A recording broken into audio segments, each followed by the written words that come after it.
काफ़ी ज़्यादा फैल गया है। यहाँ साइबर क्रिमिनल्स काफ़ी एक्टिव हैं।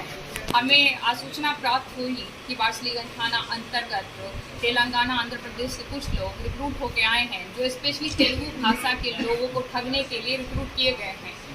तो हमने इंस्पेक्टर संजीव कुमार के साथ मिलकर उस एरिया में छापेमारी की। फिर हमने एक गिरोह का पर्दाफाश किया है, जिस गिरोह के मुखिया भूषण कुमार जो वारसलीगंज के झौड़ गांव के हैं, वो अभी फरार हैं। बाकी हमने जो 4 उनके रिक्रूटेड लोग थे आंध्र प्रदेश के, जो अभी तेलंगाना के हैं, उन लोगों को पकड़ लिया है। ये लोग क्या करते थे कि तेलुगु भाषा का यूज़ करके वहाँ के लोगों को कॉल करते थे। इनके पास इस टाइप का डेटा रहता था, जिसपे मोबाइल नंबर, ईमेल आईडी, नाम एवं स्टेट का नाम लिखा रहता था। फिर ये तेलुगु भाषा से उनको कॉल करते थे, तो लोग इनकी भाषा की वजह से आसानी से इनके चंगुल में फंस जाते थे।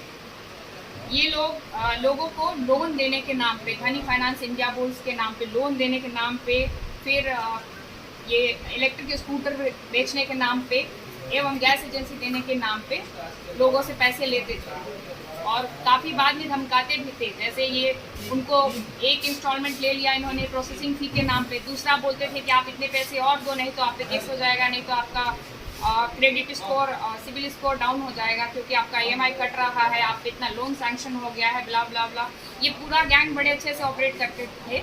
ये कॉल करते थे, उसके बाद ये फिर फर्दर ट्रांसमिट करते थे डेटा को भूषण के पास। सब लोगों के डॉक्यूमेंट्स लेते थे, उसको वेरिफिकेशन के लिए बोलते थे हमारे मैनेजर का कॉल आएगा और वो आपको वेरीफाई करेंगे।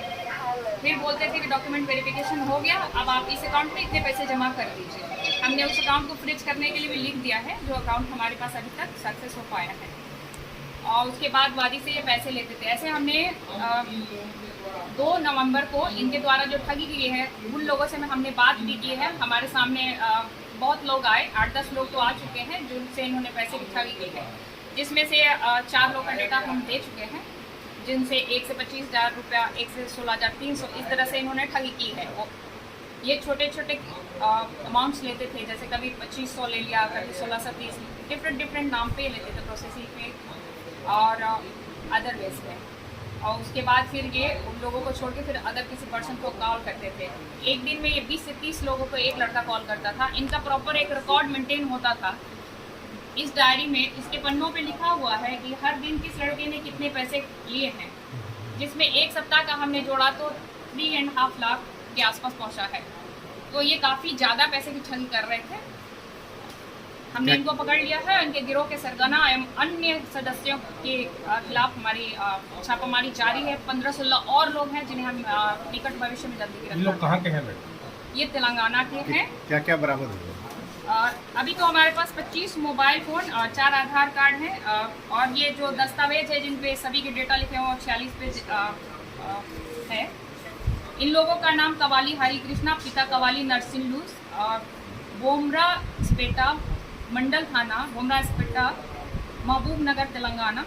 वैद्या गणेश, पिता वैद्या लक्ष्मण, बोमरा पेटा, थाना बोमरा पेटा, जिला महबूब नगर तेलंगाना। वैद्य अक्षय, पिता वैद्य शंकर नायक, इनका भी सेम थाना सेम जगह। रामवत कल्लू नायक, पिता पांड्या नायक, बोतलावाली थाना बोमरा पेटा, जिला महबूब नगर तेलंगाना है। ये नवादा में रह रहे थे क्या? जी, नवादा में ये किराए के मकान पे रह रहे थे। इनके किराए का मकान का किराया एवं अन्य सारे खाने पीने रहने का खर्चा भूषण कुमार के द्वारा दिया जाता था।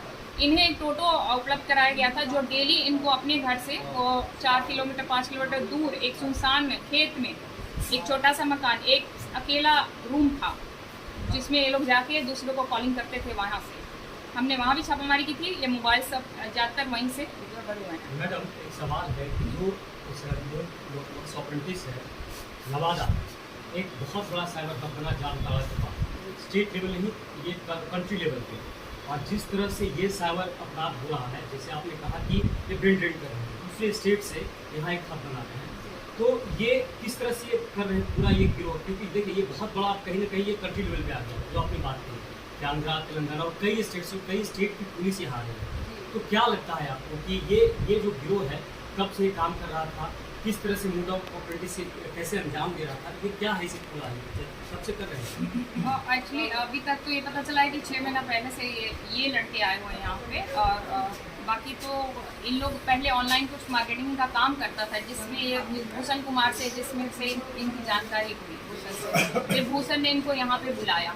यहाँ के लोग जो है वो लिमिटेड हो जा रहे हैं, क्योंकि ये हिंदी का यूज़ करके अगर लोगों को ठगते हैं तो ये लिमिटेड हो जाते हैं कि कुछ हिंदी वाले जो मतलब स्टेट्स हैं वहाँ के लोग को ये ठग पाते हैं, तो साउथ इंडिया पूरा इनसे आउट ऑफ वो हो जाता है रीच, इसलिए ये लोग स्पेशली वहाँ के लोग को अब रिक्रूट कर रहे हैं जो लोग मतलब ईजिली एक्सेसिबल हैं, और इनको पैसा देते हैं, 20% रुपया इनको देते हैं।